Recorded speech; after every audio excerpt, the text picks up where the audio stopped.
And not a second later, a high-speed chase went down my street, and it was like out of control. If I had pulled into the street, I would have been T-boned. On the driver's side. Yeah. Yeah. I know, it's so scary. And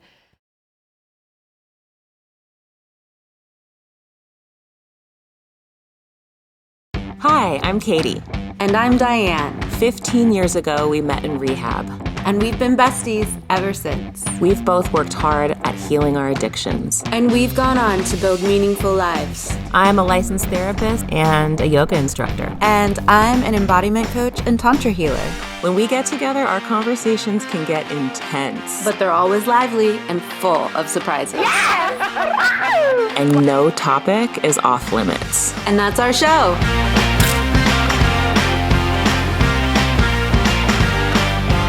Hi everyone, welcome to another episode of We Can Relate. So excited to have you here.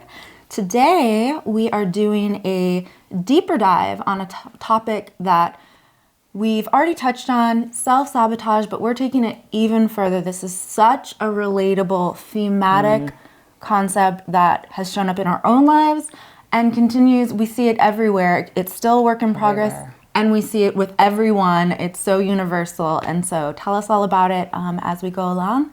Kind of think about, ask yourself where it shows up and comes in. And the it is resistance. Did you say that? I have it. Okay. The it, thank you. You're welcome. Is resistance. And part of why we wanted to do this is revisit this was because I recently had a deep, visceral, one could say, I will say, embodied experience of taking the concept of resistance as a descriptive experience of like, oh, I'm feeling, I'm resisting this, to a complex of something that shows up, hijacks, holds hostage. And Katie, it's amazing because she's talked about resistance as a complex, and this whole time I wasn't connecting. Yeah, I even gave it a name. I call mine, and I've mentioned this in other episodes, but I call it the blocker, because the resistance is, to me, it's an actual entity. And this story that Diane's going to share with you in a moment, she really described it to me as, she's like, I felt possessed. And I'm like, yes, that's it. And it was actually a relief to me, because it's like, now that she's had this embodied experience, it's like, oh, now she really, really gets it, because this is a complex I've been working on for years that has blocked me from moving forward in my life. And you can call it what you want, but ultimately it's the energy of resistance. And it is a powerful, powerful force. Yes. And in fact, I don't know anyone that in some way or another doesn't grapple with this to varying degrees. And what's so amazing is, and this is how consciousness works, is since this particular epiphany, awakening to being really hijacked and held hostage by my own resistance, and realizing that it is something more than just, oh, I'm procrastinating, oh, I'm like, what's this about? I'm resisting. It's, oh, this is coming in and taking over and actively getting in the way of me and the life I really want to live. And since then, having more consciousness and awareness of, oh, you're around resistance. Yeah. Like, you're showing up again and trying to get in the way. And so it's just a whole different relationship. That's so well said. And the thing you said about knowing it's around is such an important piece. I remember when I was working on my bulimia, and I was thinking of what I would order one night, and something came in, this awareness, and it was like an actual substance. Like, I don't know how to explain it, but the way my psychology was, it was like there was this new energy. It felt like another thing. And this energy was like, you're not doing that. Like, we cannot go and order the food and do that again. Like, we're not doing that tonight. And it was like actually there, and just kind of incredible. Your highest self, like, or an entity. I'm getting this vision of something coming through. And as you were speaking, I had an epiphany, or like a aha of, oh, wow, what a beautiful thing for resistance to actually come and become an ally and a defender of our best selves, of like, you know what?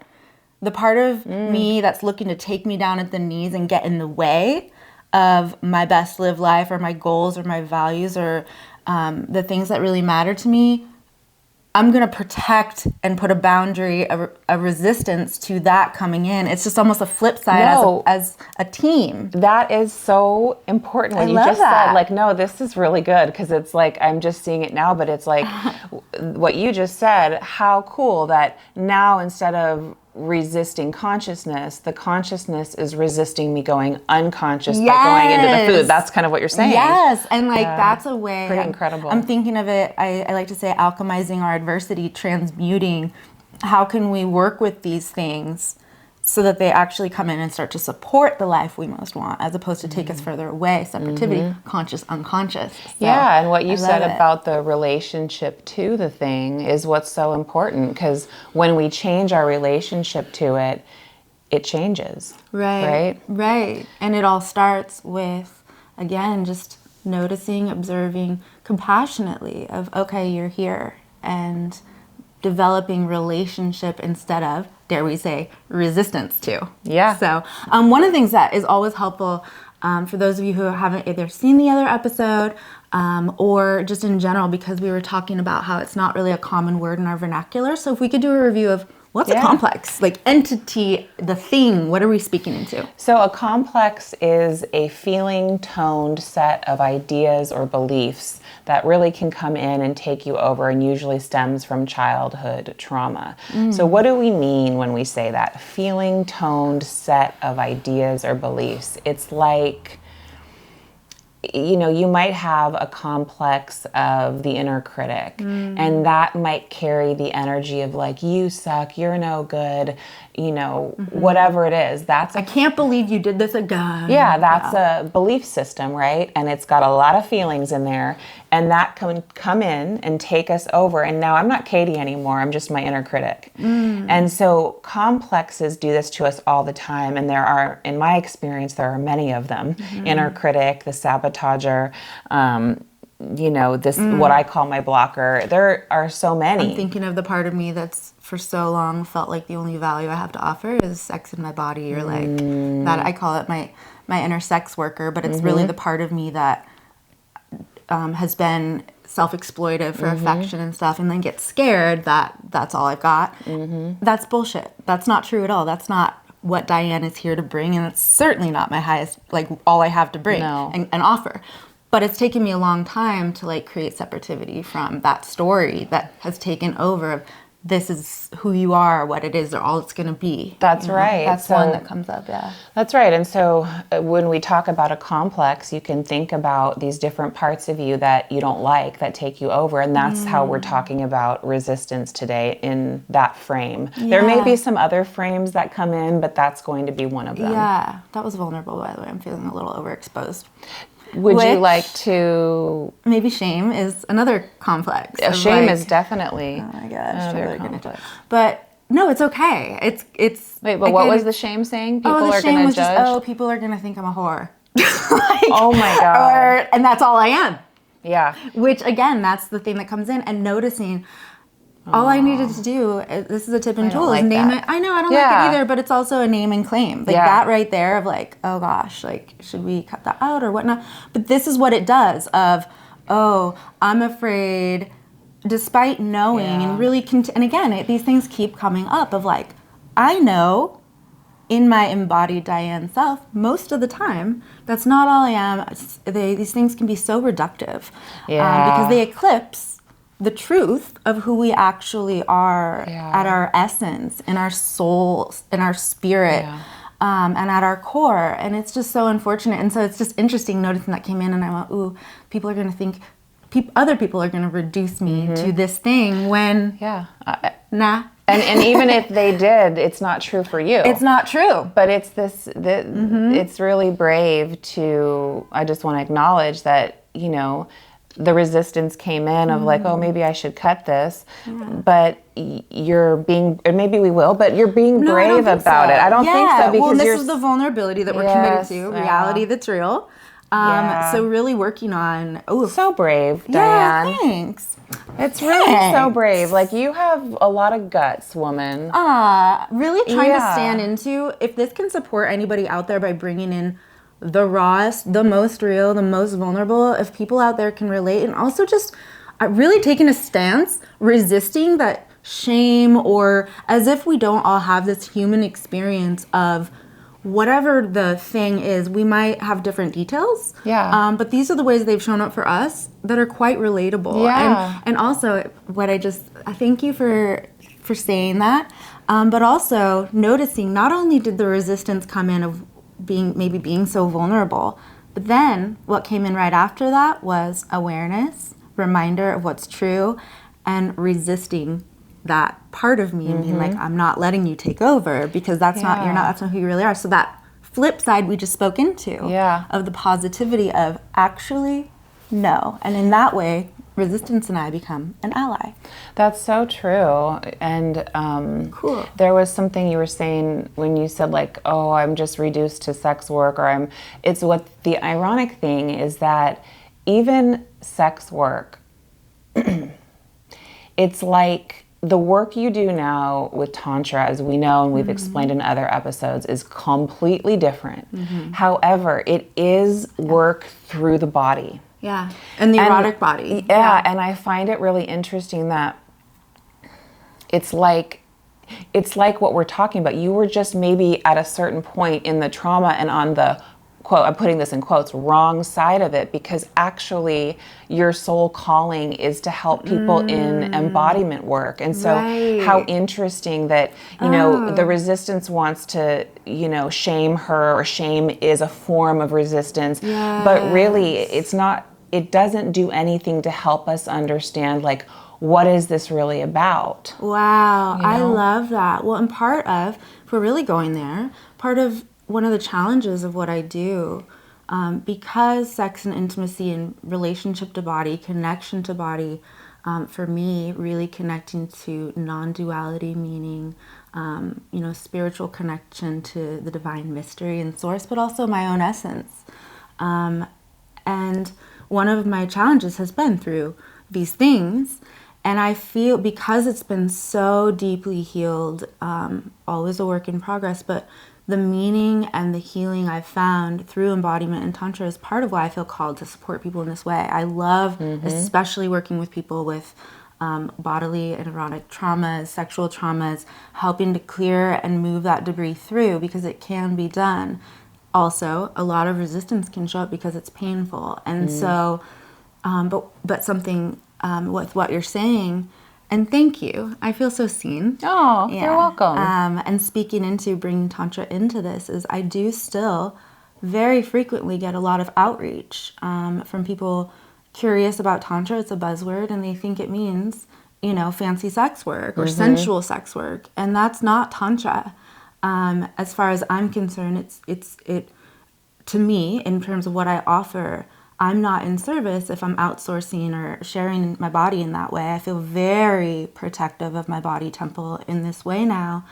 And really standing for connection to body, connection to intimacy and sex, being something so much more than reductive to transactional and mutually exploitive. That is actually something sacred. Yeah, and if we are reducing it to that, what are we maybe avoiding in terms of intimacy, relatedness, and connection to ourselves, to another, and spirit? So thank you for voicing something. You're welcome. Comes in. Yeah, it's my pleasure. Yeah. I actually, as you're talking about it, I wanted to bring in the etymology. I don't know if this is the right time. Absolutely, and just thanks again. I feel radiant and connected to my essence. So. I love that. Yeah. That's a good thing. It's a beautiful thing. Yes. Yeah, and I think, I'm just thinking about what you're saying.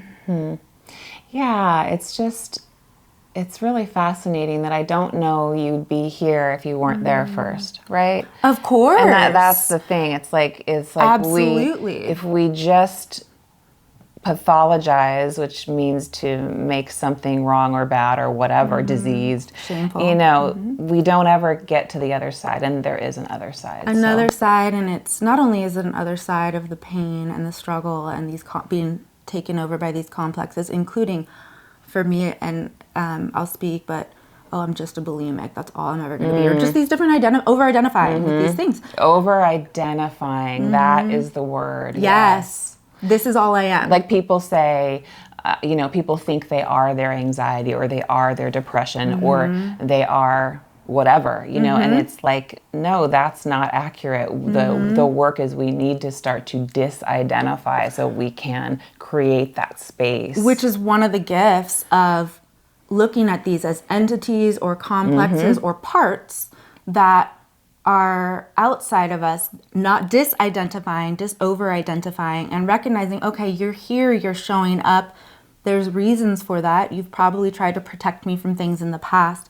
Not so effective in who I actually want to be today and going forward. And so what I love about identifying them as somewhat outside of us is it is stepping away from eclipsing us and over-identifying with, but then we can also start to be in relationship with them, have conversations, get curious of like, what are you trying to tell me? Why are you here? Yeah, if you're possessed, there's no way, if you are possessed or identified with a complex, there is no way for you to have a conversation because you're possessed. It's got its hooks in you.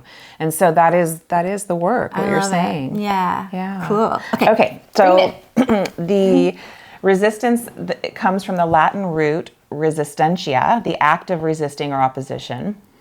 It comes from the verb resistere, which, if we split that in part, re means back or against, and sistere means to stand or place. So it literally means to stand back or withstand, which I think that's interesting. Can you repeat that one more time so I can digest it? Yeah, so it's, the re is the back or against, and sistere is to stand or place. So if we take it literally, it means to stand back or withstand.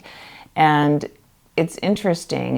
It's almost like we have to withstand the resistance itself. We have to bear it in order for it to change. Well, and re was what again? Back or against. Oh, interesting. It's like it puts our back against it, but I'm thinking of like repeat or something. We're like repetitive, like we're going to be backed against it with the resistance, and it's going to happen again and again until we interface and start moving through is what comes up there for me. Yeah, cool. that is true. And it says it entered, the term entered Middle French as resistance, meaning defiance. And then what came to mind were these two phrases that most of us have probably heard. One of them is pièce de résistance. I cannot speak French, so I'm sorry I'm butchering your language if you speak French. And la résistance, which, so it's interesting because these two things, pièce de résistance means a highlight or a masterpiece. And I had wondered if it's called that because you have to go through so much to create the masterpiece. Like I think of your painting, which will bring in layer, but like when you have a masterpiece or a highlight, it's like the pièce de résistance. Well, why? Because it took so much to get there. Yes. Well, and I'm thinking politically too. You hear about the resistance, like there's like the defiance of no. Like it makes me think of the beauty, the golden shadow of this, of how it can be in service of like, and that's actually really beautiful. And also, there's so much depth and meaning when we can have these epiphanies, these embodied like, oh wow, this isn't who I am, or oh wow, I can get beyond this.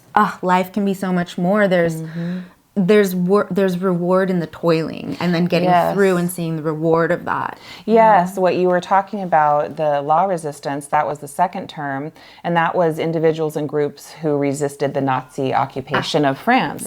And it's like, when you think of Nazi occupation, at least when I think of that, it does feel like that's a possession in a way. So it's quite interesting that this word resistance kind of seems to me to have a lot of layers, and we can start to see there's positive and negative qualities to it. And so it's just, it's really cool to dig into all this stuff. I love that. Yeah, I had been thinking about what does resistance mean to me, especially after going deeper with it.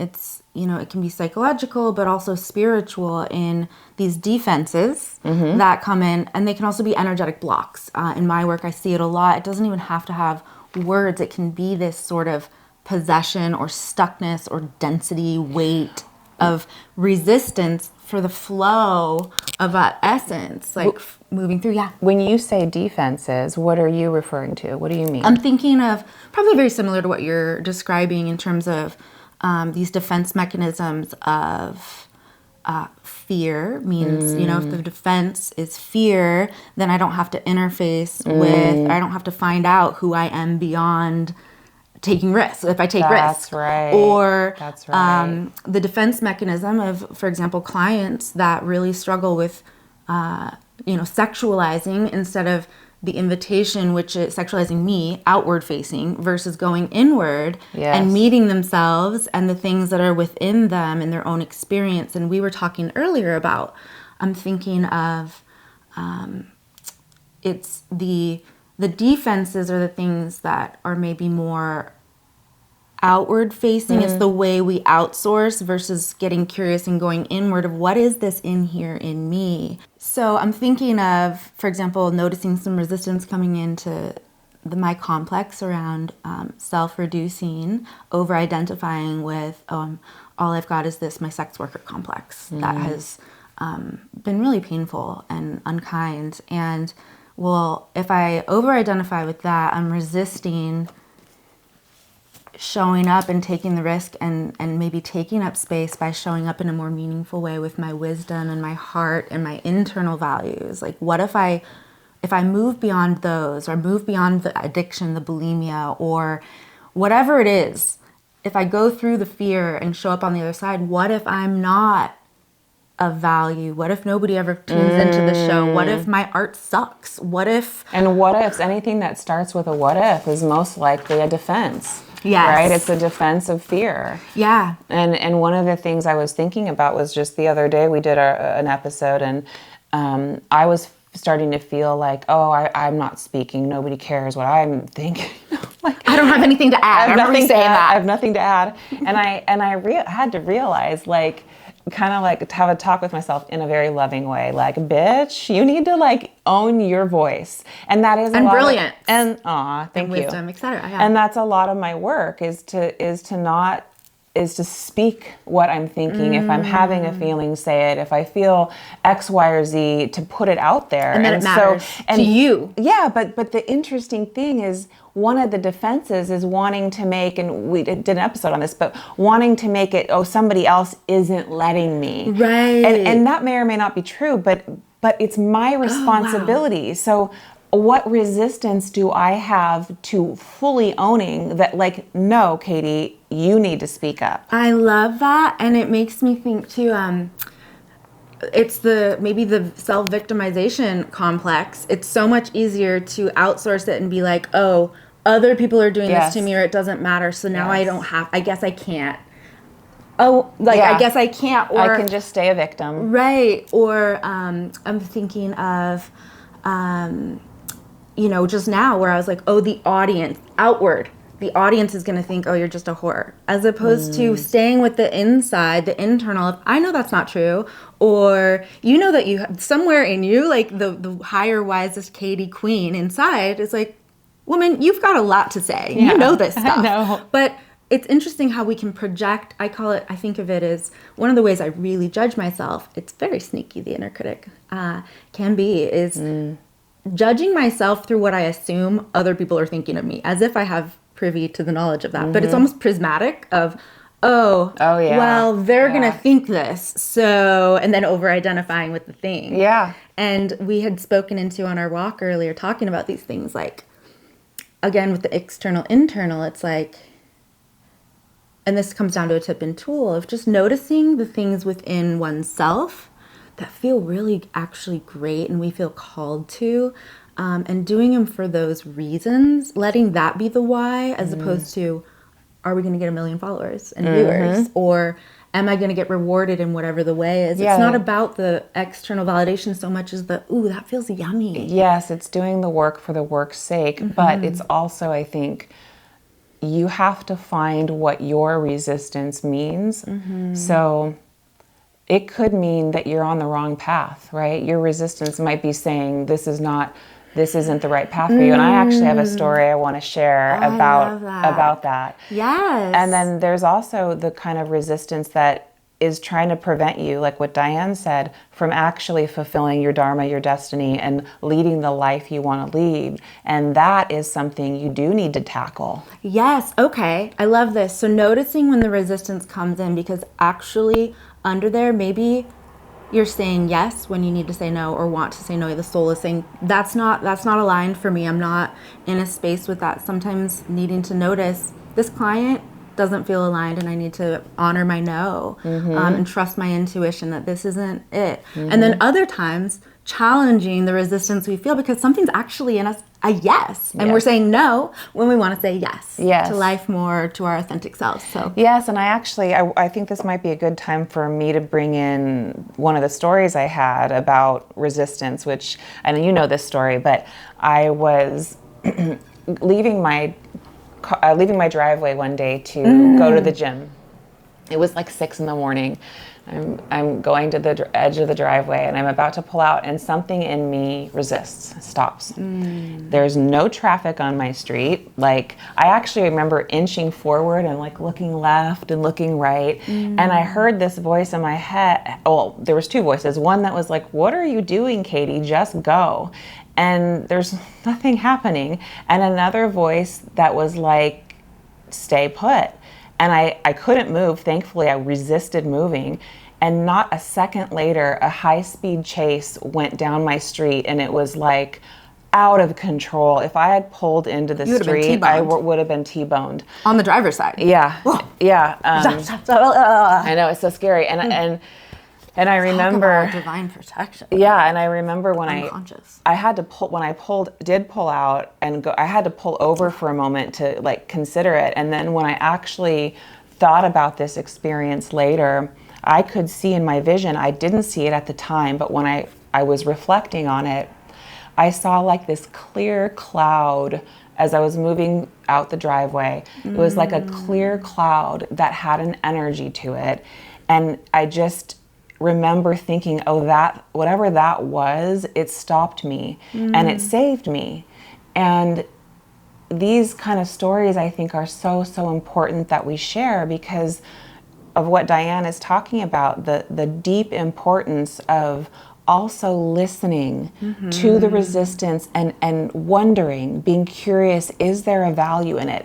And if not, okay. But if so, you gotta ask, because that one like saved my life. That's amazing. And I kind of like the mystical symbolic of like, I love, I resist the God because I have feelings around kind of that, which is not for now, but just I noticed so I like to call it more universal. So God, Goddess, Creator, Universe, mystery, the universal mystery. And it's like, I love that something, you were protected in a way. Yeah. And I also... And if I'd ignored it, and if I had just been like, oh, I'm just going to ignore that. Inner pillager high is another complex I've spoken about. The one that's like, don't be stupid. Yeah, like, that's what it was saying. It was like there's nothing you're here, being Katie. weird. There's not traffic. Yeah. The one that tries to override and push us into saying yes when we want to say no, or just don't be, whatever. It's a bully, the shover. And so I love that you took that pause. And I liked, too, what you just said about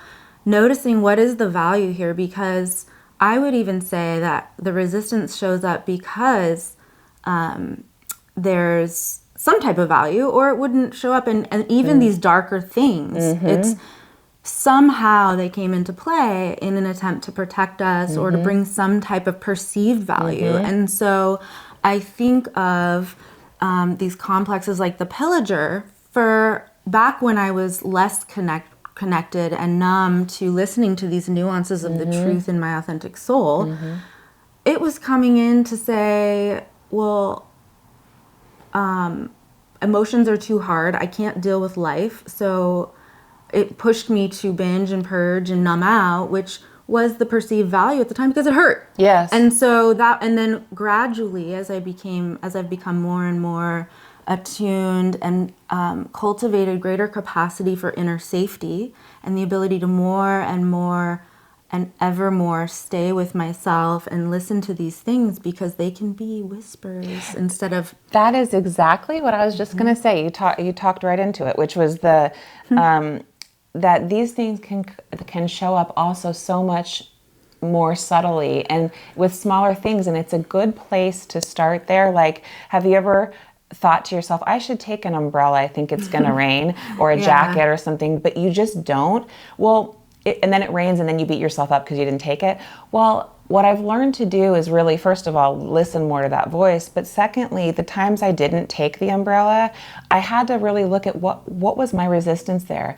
Katie, it's too much to lug around. It's a hassle. You're going to have to carry it. And like, it's not, you don't like this umbrella because, and all those things might be true.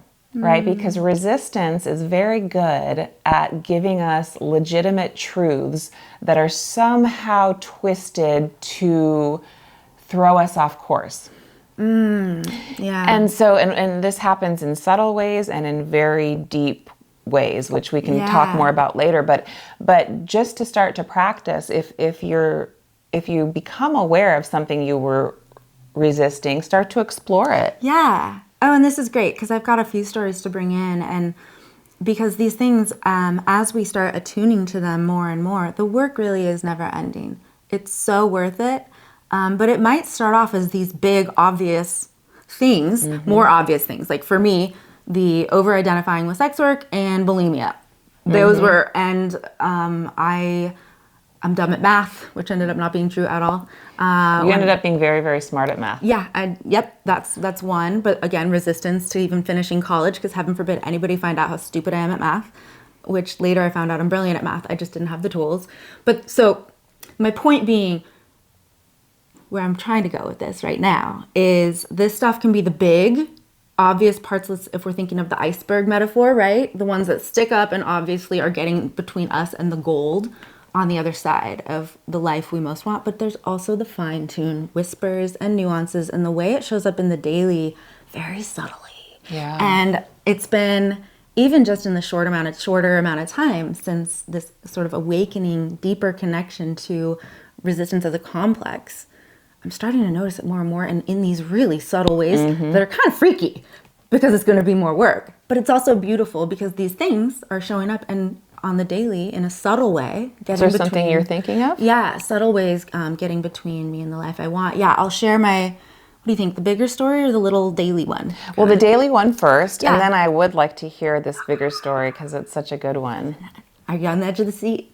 Okay, it's good. It's a juicy one. It's a juicy It's one. just fun because it was so like, oh, wow. It was an awakening story, like Really? a story of I am really awakening to the power of this force. And I think what's so important that we want you guys to get is that, how do I want to say this?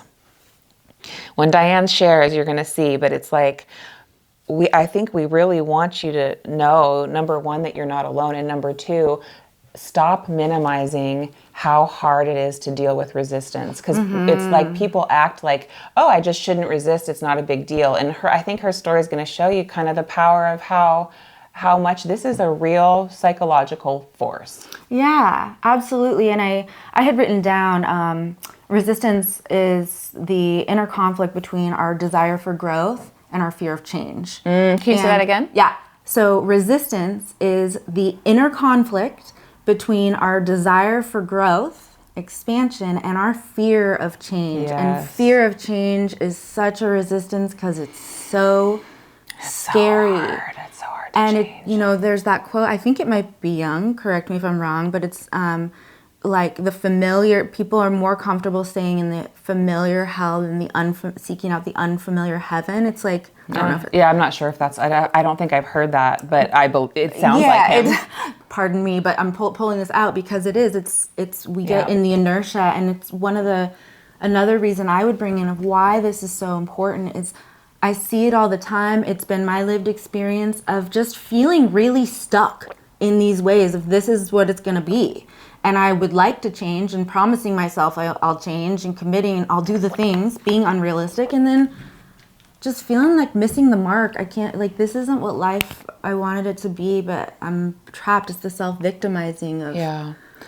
and that can be so depressing and such a bummer, or just in general, not effective. Yeah. For example, my smaller story was just this morning.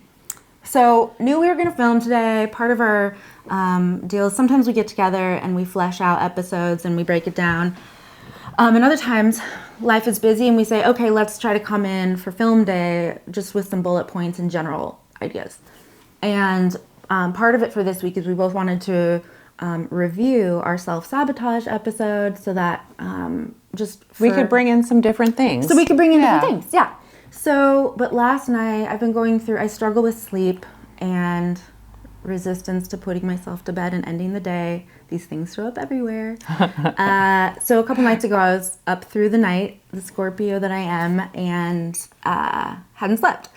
Last night I caught up and I was absolutely, utterly wiped and exhausted and in bed on the earlier side for me. But I also knew we were meeting this morning.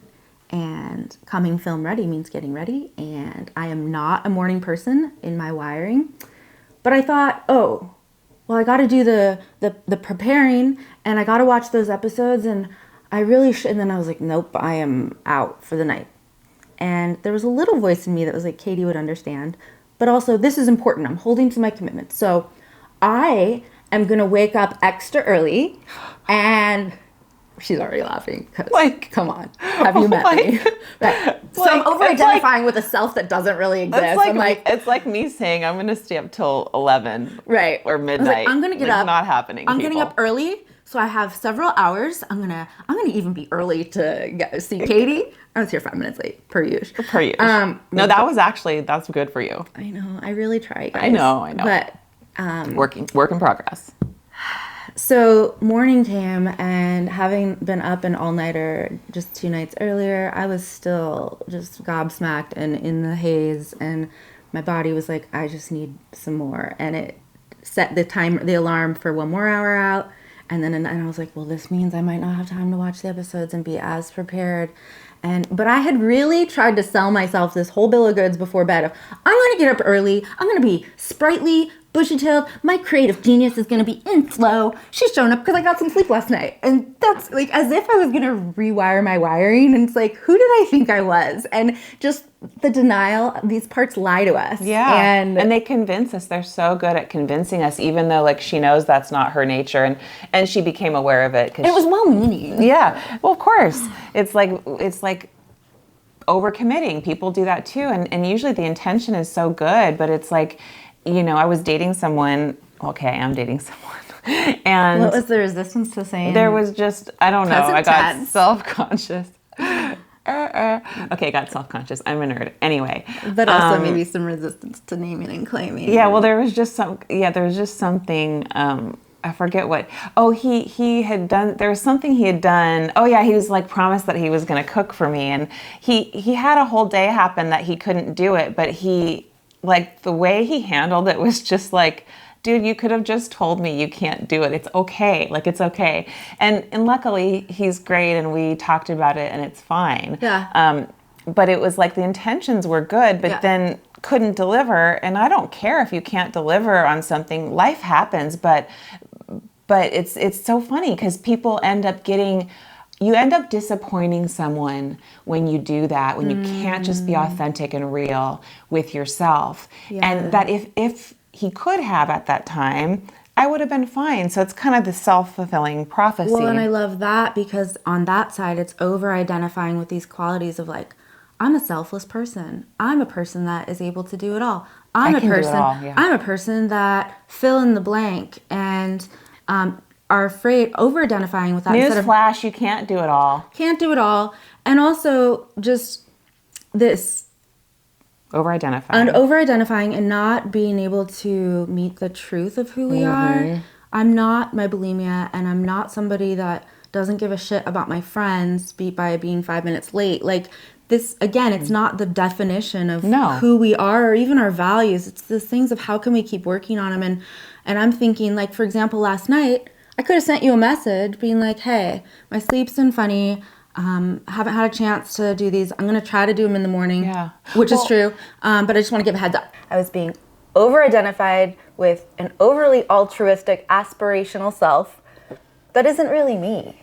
And so in that, I was resisting just naming and claiming or taking ownership of how I really operate. Sprightly mornings, early mornings, I'm a slow to wake up kind of woman. And that's okay. I get there. And what ended up happening was I woke up this morning, was getting ready, and as I was getting ready, I played those episodes, did my prep, over and just talked about concerns I was having, and it was fine. So that's one way that resistance through the form of perfectionism showed up.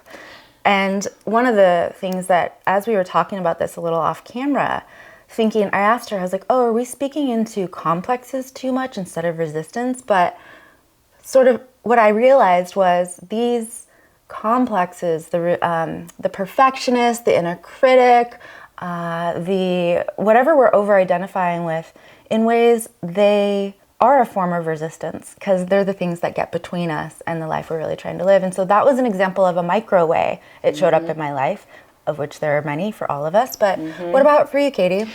Well, I think one of the things I wanted to say to your point was just that, resistance comes in so many forms. It wears so many masks. And whether it's overcommitting, procrastination, rationalization, victimhood, these are all things that we've mentioned, all the things Diane just said.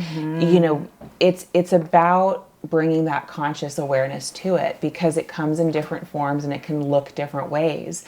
And there are obviously different ways to talk about these complexes and these resistances. But it's just important to kind of have the conversation because I think so many people feel like, and she's going to get into her story, but I think I've said this already, but so many people feel like it's this easy thing they should be able to do, and which kind of leads us there, right? Oh my gosh, an easy thing we should be able to do, or I should be able to, which is a dismisser and a self-invalidation. And it's like, gosh, and as you were speaking, I was thinking, okay, so there's these micro ways they show up of small resistances, the procrastinating or whatnot, and that are in the mind, but there's also, in the mind, but really in the body through contraction and resistance. Or shutdown. Which I know something about. Yeah. Numbness and yes. So, but they also show up in these huge, huge ways. And particularly the over-identifying of this is how I am. I won't be able to change it. The hijacking, the stuckness of it can't get better because this is so deeply ingrained and takes over so deeply the possession. That's really painful. So a big way that I noticed this epiphany story we've been kind of alluding to that was a really, really big one and an awakening. Excuse me, my nose is itchy. Do you need a tissue? No. Okay. Thank you, though. Welcome.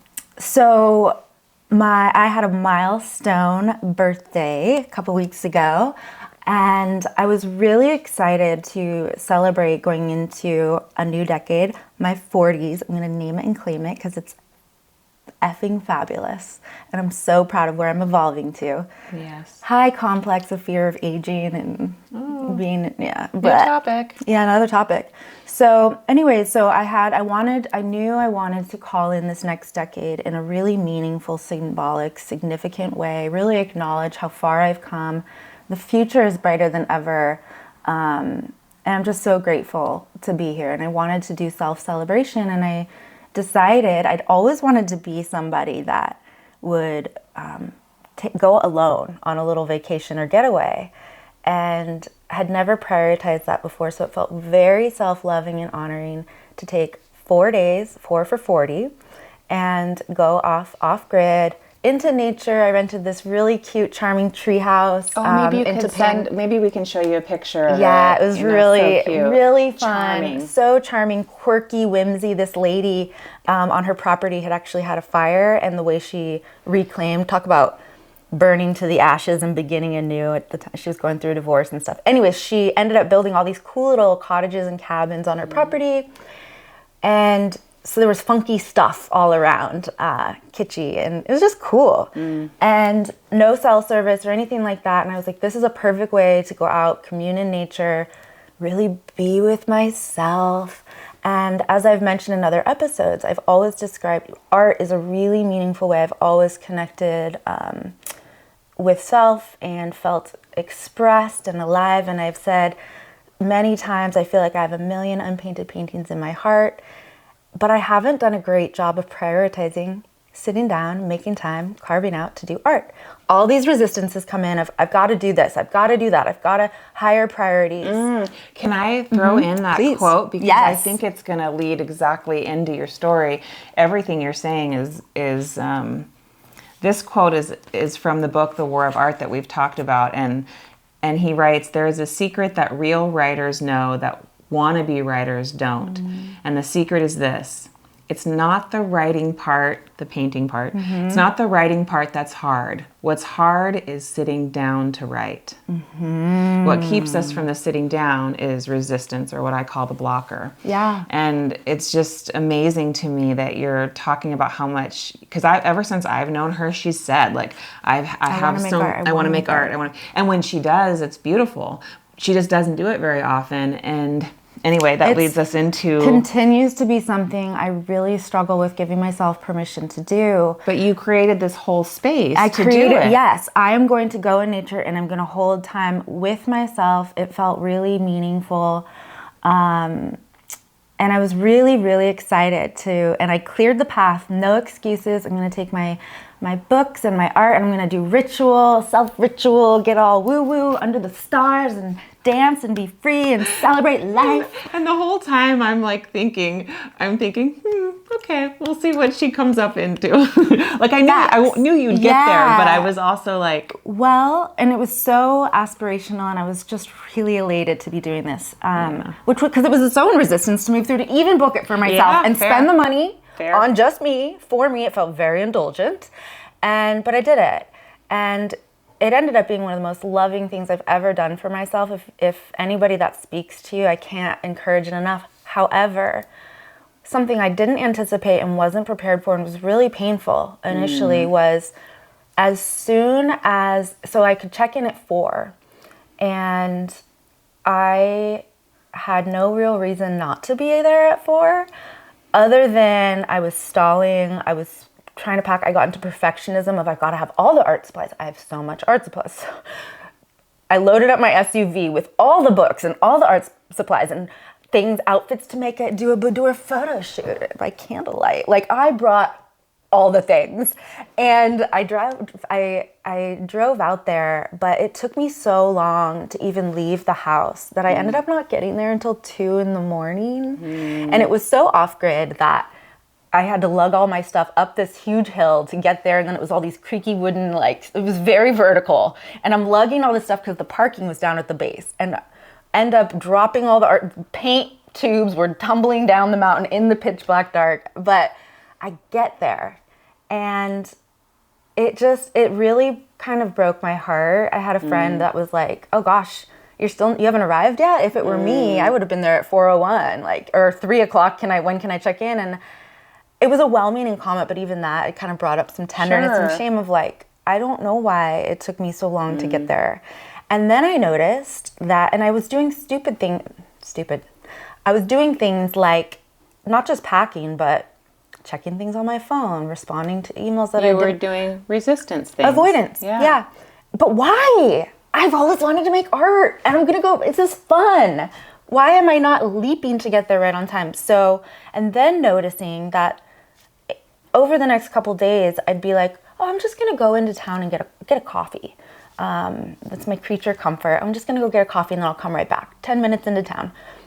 Well, I'd go into town and then mess around on my phone for a while. At one point I was watching some Netflix. I was getting back to people. Things I did not need to do were not really nourishing or fulfilling. It wasn't your intention. It wasn't my for intention. Why you were going. And I could feel the heaviness and sadness of this isn't what I want to be doing. And there was this block, this resistance to just going back up there, but being off grid, alone with myself, in nature, with no real excuses, was really struggling. And I sent a message where I said, I don't understand. I feel sad that why can't I just get up there?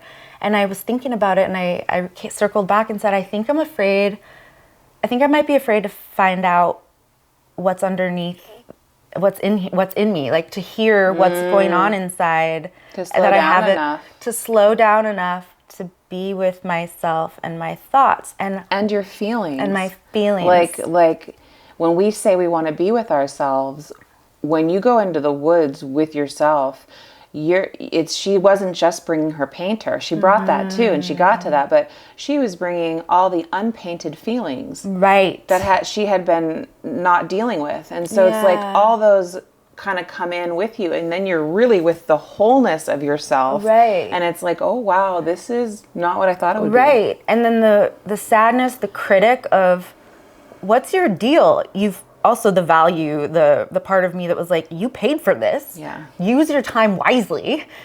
Pillage, produce, do the things. Like, it wasn't very nice. And what's happening here? I've wanted to do this for so long, and I had really anticipated that it was going to be, I finally cleared the space to do the things that I don't make time to do on the daily. And it was really hard. And then by the end of those 4 days, I actually messaged Katie and said, I'm going to shift gears, and it feels really important to stay with what's coming through here. And I'm going to stay another 4 days because it was available, and it felt like an investment in, I need to stay with whatever this is, the pain and the beauty. Yeah, what I thought was so cool was like how much she was noticing what was happening. It wasn't like, she was bringing consciousness to the fact that, oh, I'm not letting myself paint. Oh, all these things are getting in my way. There's no reason, but there's still reasons. Yeah, and then you would go and you would paint and you would get to that, and then it would kind of be like coming in and out of it, but it seemed to me like you were really in a process. Yes, so much. And I was like, this is difficult, but it's valuable. And also, as the days went on, I was staying up there in the mountain longer and longer, so I ended up staying 8 nights. And by the final 2, I was staying consistently, and I bought an extra coffee. There was a little microwave to reheat, and I was like, "There's no reason to leave the property. I'm going to stick with it."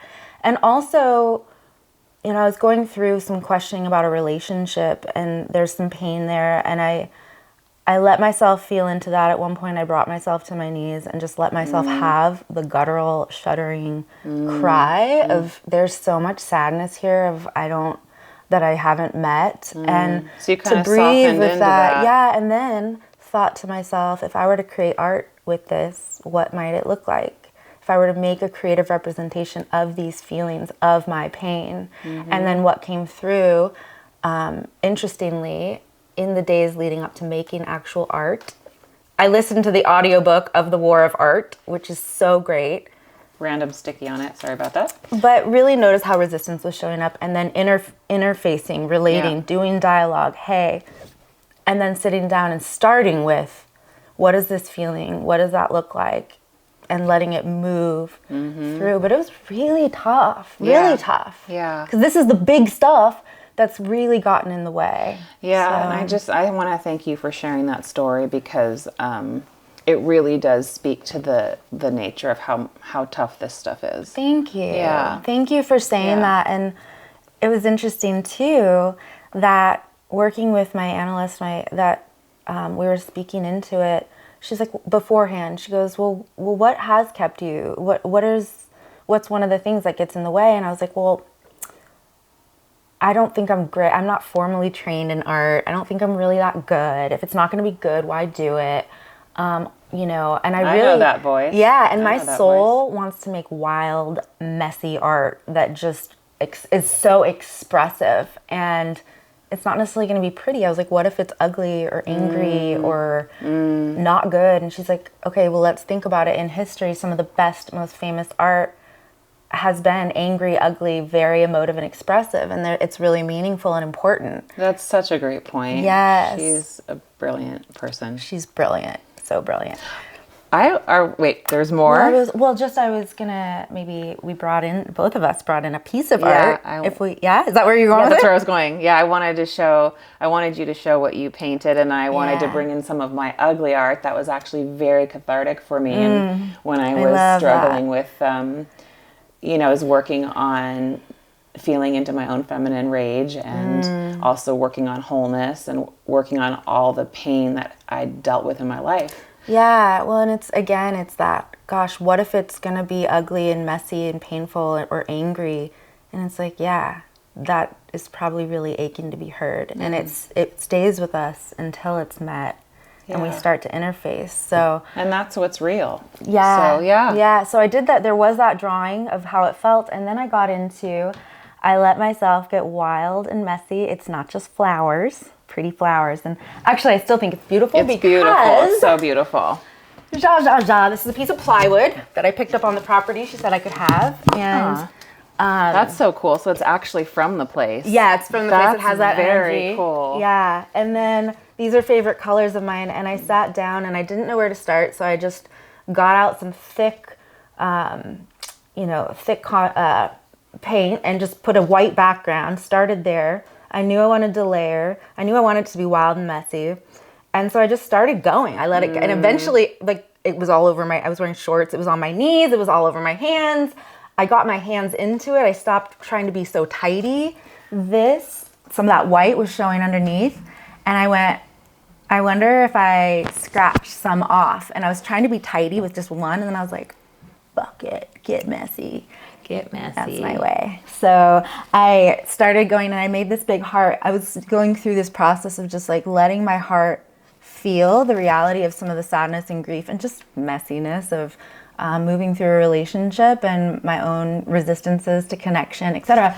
So really, so we've got this heart and I liked how it started to show through the mess, right? And it also has like this sort of represents energy of like the radiance of love and how I personally believe be the love you wish to see in the world. It brings us higher, elevates us. And I liked that it kind of also looked like wings, like elevating. And so this was amazing. And I really enjoyed it. And there was parts of me that had all these visions and ideas of everything else I was going to do to it.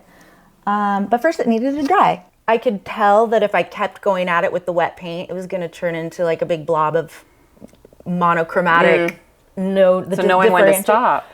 Containment. Love that. So I laid it down. It was on top of a tarp on the floor. I went to bed. And then in the night, I needed to pee. And I got up, put my slippers on, and in a sleepy haze, stumbled across the room, stepping directly on it in my slippers. I heard a squish and then made a footprint on the hardwood floor. What? That was just a weird laugh for me, but it just was funny when you said squish. Yeah, okay. I squished a foot right on it, and I went, really, Diane, really? And footprint of paint on the floor, which I took a fun photo of and wiped down. But I was disappointed, and while I was out peeing, I was like, actually, think of this symbolically. Because now, if you look closely, there's the outline of a footprint, and it's kind of faint, but I was looking at it, I turned the lights on, looked at it, and I thought, actually, that's pretty cool. Why? Because it happened, the unconscious came in, but I'm thinking of, sometimes we feel a little walked on in love, and also people leave footprints on our heart, and also this process of moving into love for self, love for others, vulnerability, moving through resistance. It's a journey and it's a path. And so I actually stepped on it a couple more times with my slippers on to get more imprint. And I love that. So it's beautiful. Love is messy, love is beautiful. That's the title. And I decided to stick with that as the containment and not add more because it was meant to be as it was meant to be. I love it. Yeah. I love it. Yeah. And I was going to share Yes, mine. please. So Your feminine rage. Ugly. What? I said, here's the ugly in quotes. I did quotes. Yes.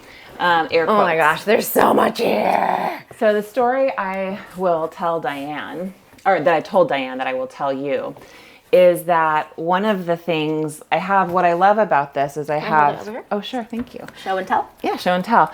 So obviously the yoni's in the center with the feminine rage. There's a lot of rage and judgment. And then I put little words and different things everywhere. So when you look at it, you can probably look at it for hours and not find everything. I love art like that. I've got some it's so good. Thank you. And so this side was more of the angry side. There's some of it down here, but then this is the side that says this is whole and love is also there. So it's kind of this idea of being able to have all the feeling, but also know that that's being human. Yeah. So pick a couple things that you maybe want to either read or point out that's here. It's so juicy, you guys. Yeah, this down here it even says, let me be ugly. I can't read what else I put. And it's Lilith rising. That's a whole thing. And then but the coolest, the little part here, I put this little quote that says, "Will I beat my bulimia?" I asked. "You must," it replied. So what had happened was, before I made this, someone had given me a big book, like you could open to it and it would give you like different answers or whatever, different thoughts. And it was a book like this big, seriously. And I was still in the throes of my bulimia at the time. When did you make this? Do you remember? I don't remember. Okay. But I was still in the throes of my bulimia at the time. And I remember taking a moment and just really going, will I beat this? And asking, like, I need an answer. And I opened up the book and all it said on that page was, "You must." 2 words. 2 words, you must. And it's That, my beloveds, is called a divination. It's really fun when you just kind of put it out there and flip to it and let it, the universe, the mystery reveal. A divination. It's so fun. That's powerful. Yeah. Will I ever move past my bulimia? Is that what you asked? That's what I asked. You must. And it was, it was so good because when I heard that, when I saw that, it was like, it was speaking directly to me. So anyway, it's just a lot of energy. It has trickster, judger, purger.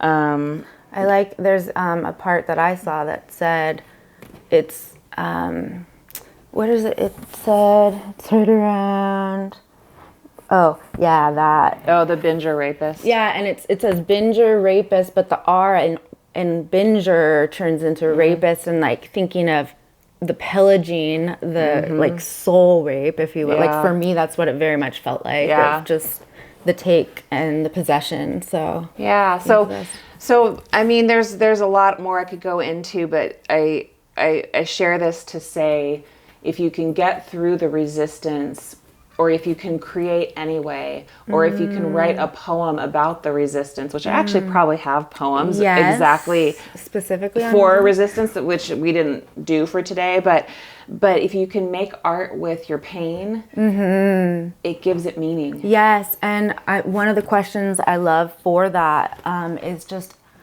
in intense emotion, a way to meet that is in a creative way. We've got the episode on legitimate versus illegitimate suffering. Instead of, in a way to make that constructive, if I were to make a creative representation of what this feels like in the form of poetry or writing or rage scribbling or whatever, because these are 2 very different but great examples of getting emotion out. And maybe we'll add to this episode at the end for those watchers on YouTube some photos of various art, but that'd be great. And I love that you spoke into having written some poetry about your resistance. I will always stand for Katie's poetry. It deeply moves me every time. And one of the things that I had brought up off camera was how formerly I noticed when I would compliment, she shares with me, and it's such a gift every time you have shared your poetry with me. And thank you. But when I would compliment it and be like, "You're so good, it's so good, I love your poetry," the immediate dismissal and the reject, like, "Oh no, it's," or I really feel she could make a book and be the next Rumi. Like, it's so good. And yes, I genuinely feel that way. And sort of like when somebody compliments and it was a compliment, and immediately, "Oh, no, not receiving it." And I brought up to you at one point, "Hold on. Will you please just receive that? Because the sincerity is here, and you are so talented and gifted." And it's such a beautiful way for you to meet your feelings and process them working through. Yeah, thank you. So I don't know if there's any poem you maybe want to share, but no pressure. So I'll share the one that I wrote today when we were at Starbucks. Okay, and honestly, I didn't even, we were at Starbucks, we were there maybe 15 minutes, and I thought working on episode stuff, which here we are. Yeah. But we were there so briefly. I was like, wait, you wrote this whole thing while we were at Starbucks? This is incredible. Aww. So brilliant. I know. Thank you. Let me be effusive. I will. And I'm working to not be resistant and to take that in. Yeah. So this isn't exactly directly on resistance, but it is on a part of myself that I've recently named the Ice Queen. And for the purposes of this poem, I want you to think of her, at least towards the end, as more like an ice sculpture, the kinds that can melt, because that'll kind of play a part with the final line. So, everything in me screams. She is cold and angry, so angry. I call her the Ice Queen. She's got a PhD in being mean. It's the only way she knew how to protect me. Because inside I'm fragile. I'm sweet. I had fire, but she came to put out the fire in me. Being heard wasn't happening, taught from a young age to people please. She shut me down since I wasn't allowed to have boundaries or my own needs. Over time, I just got used to her freeze. Grateful there was no room for emotionality. All those feelings might have killed me since they were banned from being. But it's different now. She still shuts me down when I need a voice and I need my heart, when I need to live authentically. So I thank her. I bow my head in reverence. I ask her to understand. And I light the torch.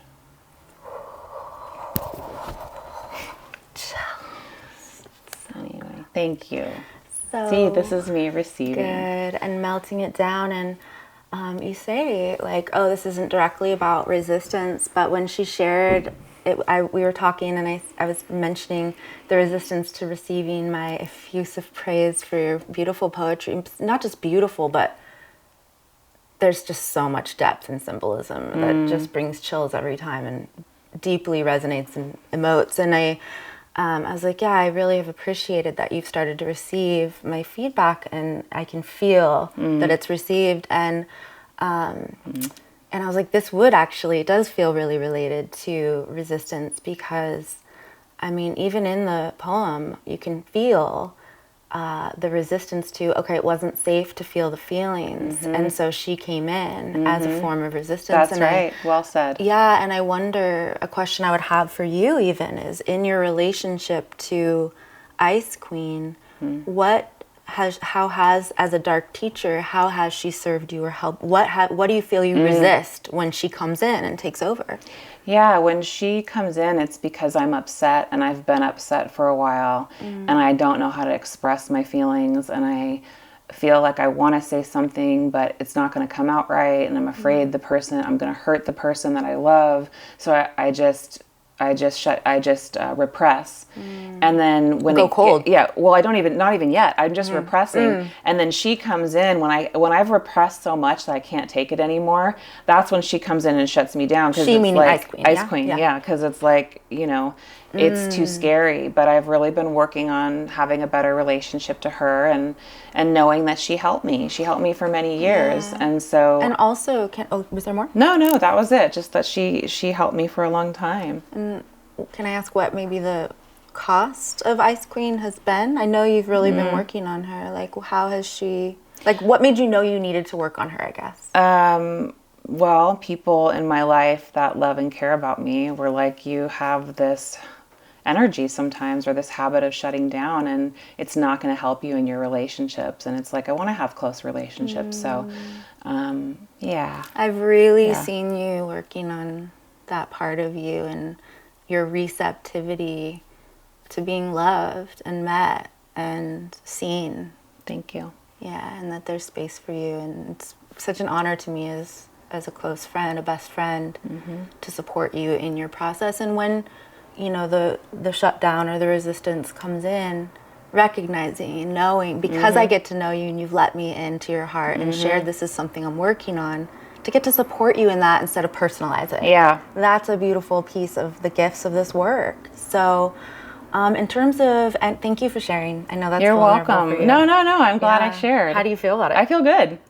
All right, so this brings us into tips and tools when noticing resistance, which is a tip and tool in and of itself of, okay, again, curious compassion.